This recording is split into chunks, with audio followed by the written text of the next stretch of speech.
So yan mga master, na ikabit na natin sa motor at ikakabit na natin sa motor. Ito ikakabit na nga natin yung ating clutch shoe lining kaso ayaw pumasok.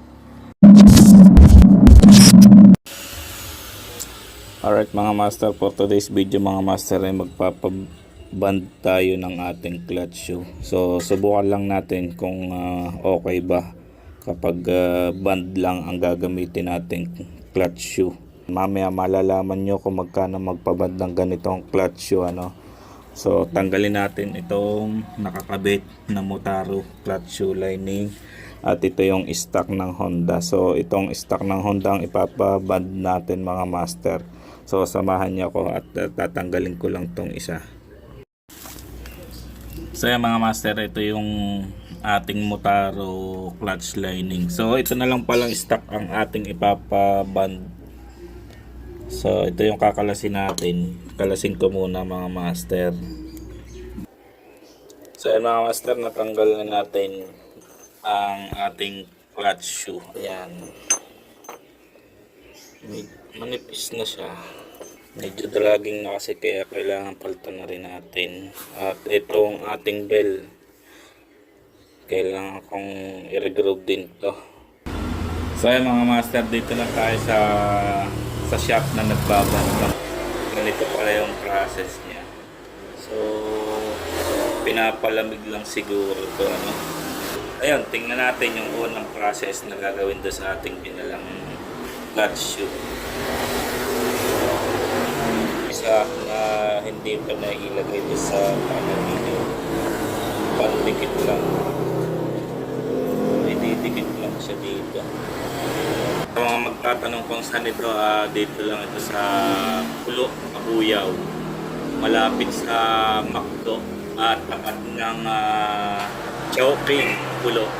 So sa mga gustong makatipid at gusto subukan yung ganito, andito lang sa Pulo. Tapat ng Chowking at malapit sa Macdo at kahanay ng Macdo. Pwede rin ito sana sa mga brake pad Kaya sa mga brake pad. Nakapagpagawa na nga pala ako dati sa Kawasaki Rouser ko ng brake pad dito. At so far naman tumagal yun. Yun nga lang, dito na ulit nasubukan. Dito tayo nagpagawa dati ng brake pad ng Kawasaki Rouser ko.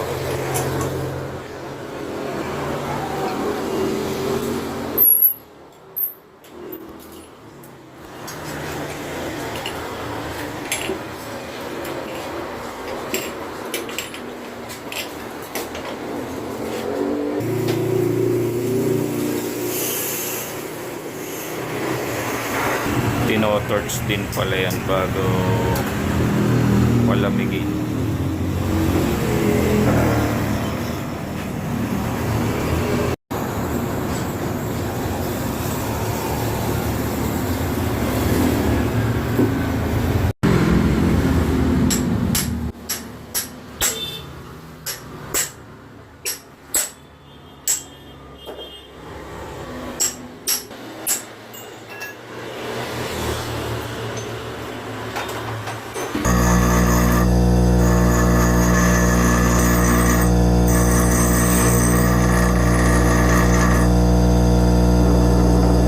Ito mga master, isa sa mga ginagawa nila mga pang truck na to mga master.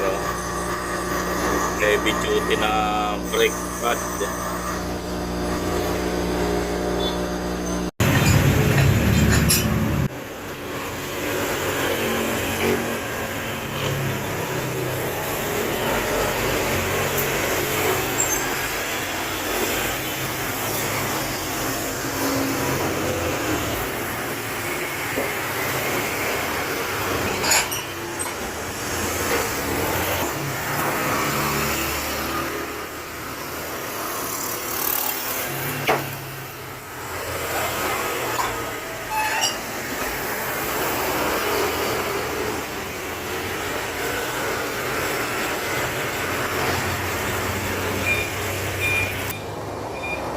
Ito pala mga master, may natapos na. Pang anong motor to boss? Pang anong motor daw to? Hindi man na itanong. So, ito yung finished product na natapos na.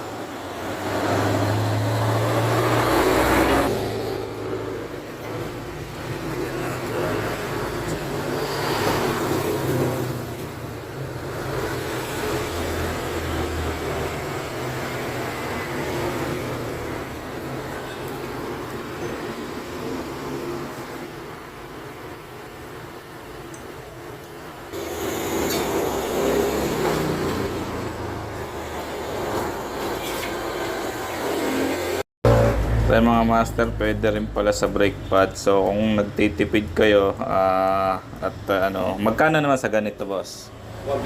150 pag gantong brake pad. Tapos yung ating pinapagawa 250. So mas mura siya kung para kung sa bibili ka ng mga bagong clutch shoe na pinakamababa 400 to 500 ano. Dito lang yan, tapat ng Chowking. Yan. Ito yung shop nila, boss. Makikita mo dito sa tapat ng Chowking. So yan, pagkataas palamigin, yan, tinatabasan naman.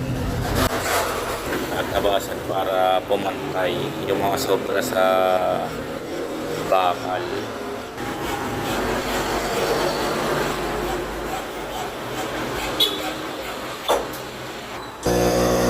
Lilihahin naman niya. Finishing yan, finishing.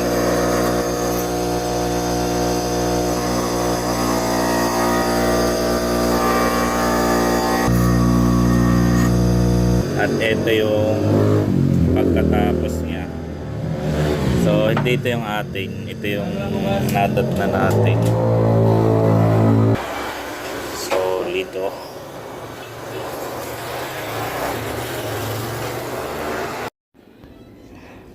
So yan mga master, na ikabit na natin sa motor at ikakabit na natin sa motor. Ito na yung kinalabasan. So lutang siya sa bilog na to kasi yung kanina kung mapapansin nyo ay medyo pantay na dito sa pagkakabilog niya yung pinakampad ng tawag dito ng clutch shoe. So abangan nyo sa mga susunod na video review natin ng clutch shoe na to, kung mas okay ba to sa mga nabibili natin or kung anong magiging feedback natin. So sa mga susunod na video abangan nyo, so kailangan mag-follow kayo para malaman yung feedback natin dito. So yan mga master, at ito ay kakabit na nga natin yung ating clutch shoe lining, kaso ayaw pumasok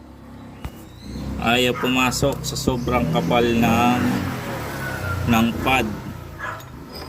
Subukan nating ilipat sa stock AC ng clutch shoe kasi yung ginamit nga natin ay Motaro AC, at subukan natin ilipat sa stock na clutch shoe. Yan mga master, nailagay na natin, so konting tabas lang dun sa kasi sobrang kapal. So niliha lang natin at ayun, pumasok na siya. At ayun, i-tornilyo lang natin.